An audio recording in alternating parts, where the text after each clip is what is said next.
Queremos dar lectura igualmente. Ha llegado una nota de la embajada del señor embajador de la República Argentina en nuestro país, dirigida al señor presidente del Congreso de la República, don Víctor Isla Rojas, congresista de la República. Dice: hubiera sido mi deseo estar presente en el homenaje al expresidente Fernando Belaúnde Terry, el cual los argentinos estamos profundamente agradecidos por su solidaridad evidenciada en difíciles momentos para nuestro país.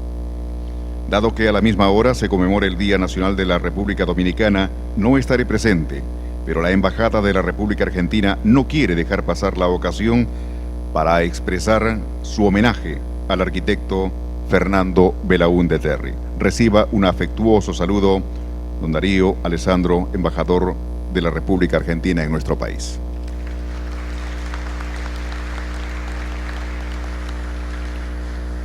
Seguidamente, señoras y señores, vamos a invitar al doctor Roger Guerra García, Paz, presidente de la Academia Nacional de Ciencias, para sus palabras.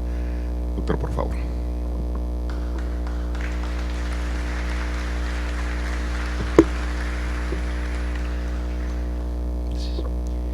Presidente Fernando Belaúnde, presente aquí en figura y en espíritu.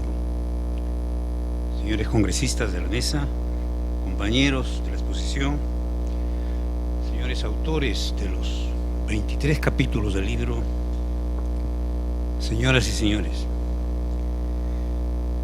qué grato asistir a una ceremonia de esta calidad,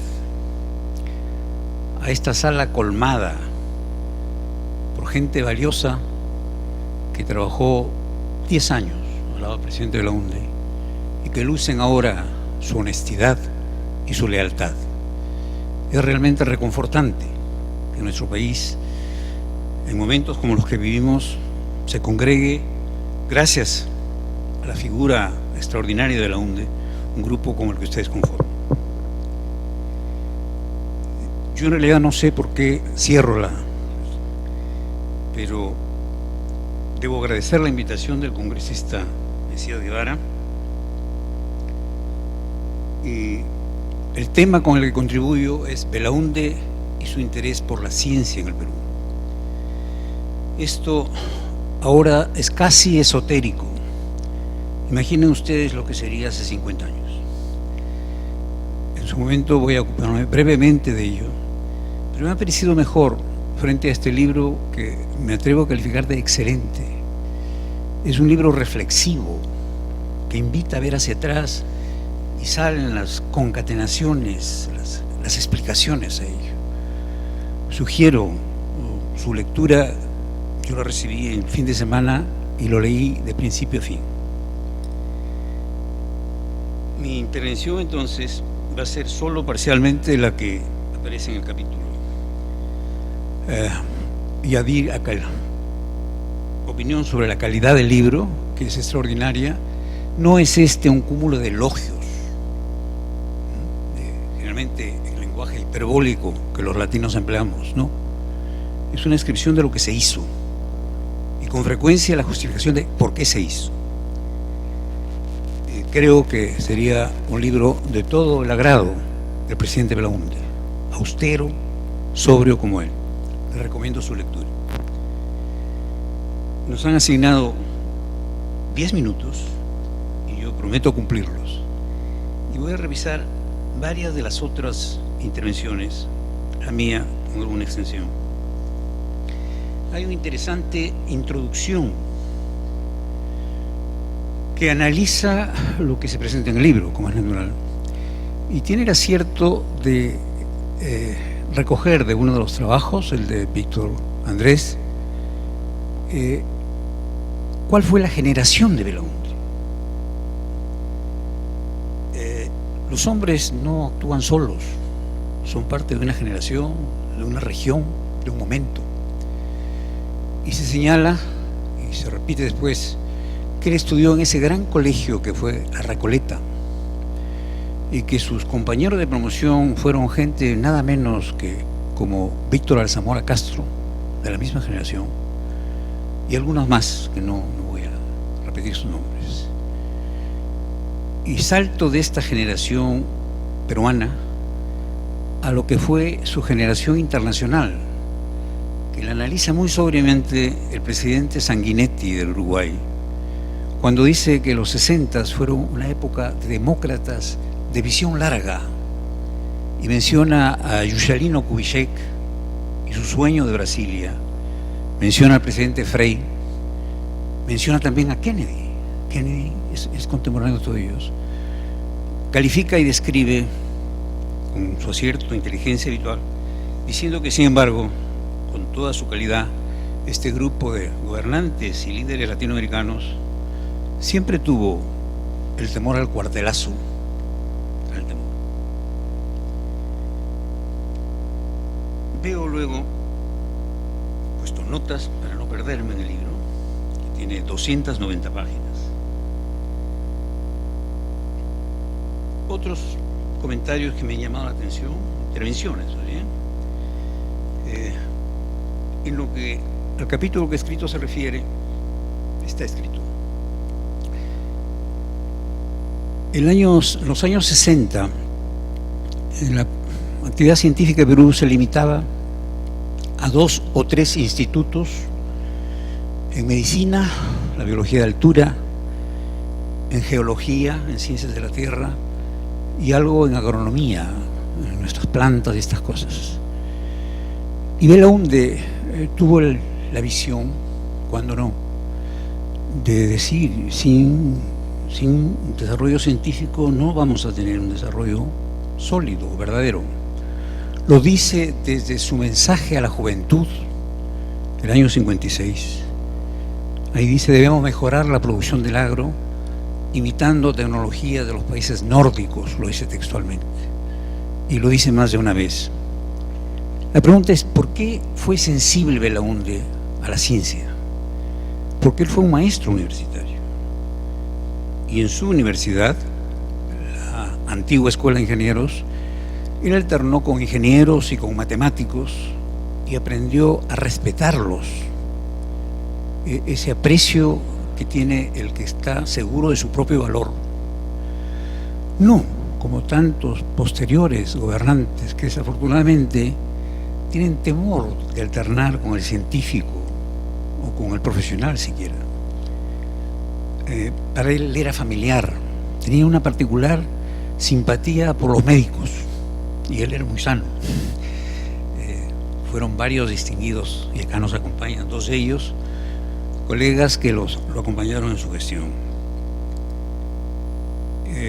Yo tuve el encargo en el primer gobierno de asesorar unas cosas menores, pero percibí su visión larga cuando vimos que pidió a la UNESCO que viniera una misión que la presidió un distinguido médico francés, Jacques Ruffier, para que elaborara unos lineamientos de política científica para el Perú.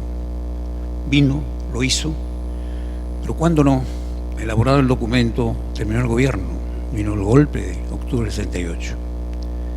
Sin embargo, ese documento fue útil porque en base a ello se elaboró un decreto ley que el gobierno militar lució ufano al mes de llegado al cargo. En noviembre del 68 salió una ley muy buena, que era resultado de ese documento y de reuniones de científicos que ocurrieron en Ancón y Paracas con la ilusión de que esto cambiara, y ciertamente no cambió. En el libro, en el capítulo, describo las razones mezquinas, menores, por las cuales ese esfuerzo que llevó a la creación del Consejo Nacional de Investigación no prosperó.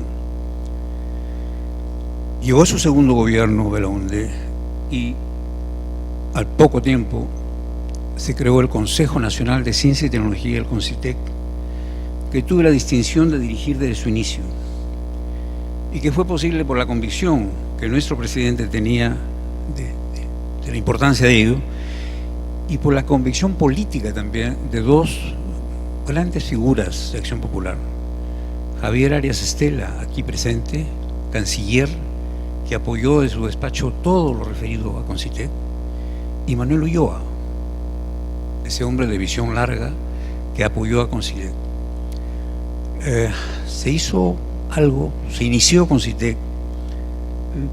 ¿Por qué no continuó? Es una historia breve. fue el fenómeno del Niño del 82-83, que en el libro se describe entorpeció muchas otras actividades. Menciono esto y no me voy a extender más, porque un parecido desarrollo tuvo el presidente Belaúnde en su primer y segundo gobierno respecto del problema poblacional. Esto que no está atracado en un capítulo específico, sí lo abordó Belaúnde. En su primer gobierno creó un centro de estudios de población y desarrollo y encargó su dirección nada menos que a don Alberto Alcaparrón, quien no era populista, era un hombre más bien independiente, pero un demógrafo y un político de visión grande. Y cuando llega el segundo gobierno, Belaúnde tiene el acierto inmediatamente, a las pocas semanas llegado, de conformar el Consejo Nacional de Población. Entonces resumo acá dos importantes consejos, el de Ciencia y Tecnología y el de Población, creados ambos por el segundo gobierno de Belaúnde, pero no improvisados, sino sobre una base previa, sobre documentos, sobre experiencias, etc. ¿Debo avanzar?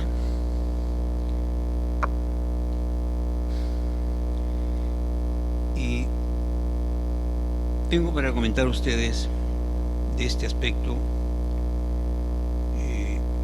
el interés por lo poblacional que he comentado. ¿De dónde provino? Belaúnde es un arquitecto y ayuda enormemente a comprender esto un libro poco conocido y que yo recomendaría adquirirlo. Todavía se encuentra en las librerías Minerva. Se llama El joven Belaúnde y es de un autor, un historiador, Antonio Zapata, y es el análisis de la revista que él dirigió. La dirigió por 30 años, el arquitecto peruano. Describe ahí cómo Belaúnde desde entonces viajó, vio, comparó, y las viviendas son para las personas, y percibió claramente que el crecimiento poblacional era exagerado y que algo debía hacerse para moderar.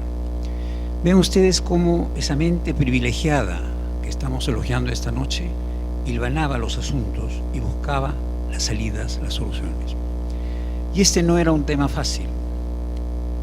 El tema nuestro era el excesivo, el muy rápido crecimiento poblacional, y sobre ella estaba enfrente la Iglesia Católica con todas sus baterías, con algunas excepciones que me es grato reconocer. Estaba la ultraderecha y la ultraizquierda. La ultraizquierda también decía que esos eran inventos yanquis y seguimos publicando. Entonces, este es otro acierto del presidente Belaúnde, el haber entrado a estudiar primero y buscar soluciones luego a problemas de esta amplitud. Creo que esto es todo lo que había revisado para ustedes.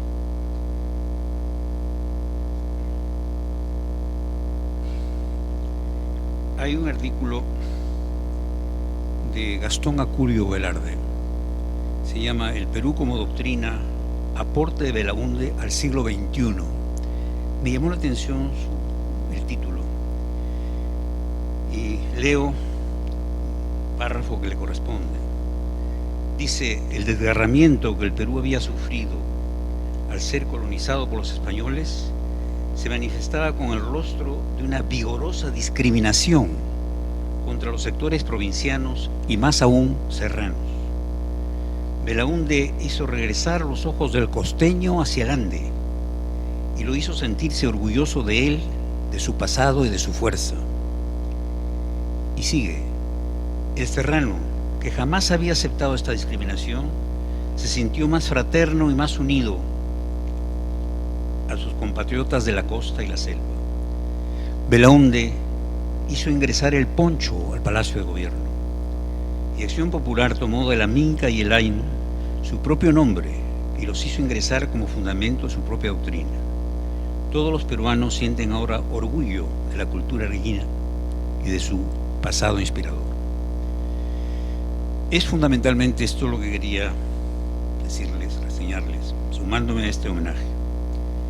Al final hay un aporte de un distinguido gobernante extranjero, el señor Sanguinetti, de quien el título de su ponencia es El recuerdo de un gran demócrata. Y señala, informa ahí cómo deslumbró Belaúnde en Punta del Este con ese extraordinario discurso. Y termina diciendo así: hay una América Latina beneficiaria de una inesperada bonanza del mundo exterior, que es conducida por gobiernos electos por el pueblo, lo cual no quiere decir que su democracia esté preservada de eclipses y quiebres. Por el contrario, las amenazas van creciendo y hasta, paradójicamente, la fluidez económica alienta demagogos y pretensiones que sombrecen las libertades. El recuerdo de hombres como Belaúnde, como Frei, como Betancourt, como Kubitschek, configura un patrimonio que sigue vivo como un mandato. Su memoria no es nostalgia, aún es programa. Gracias.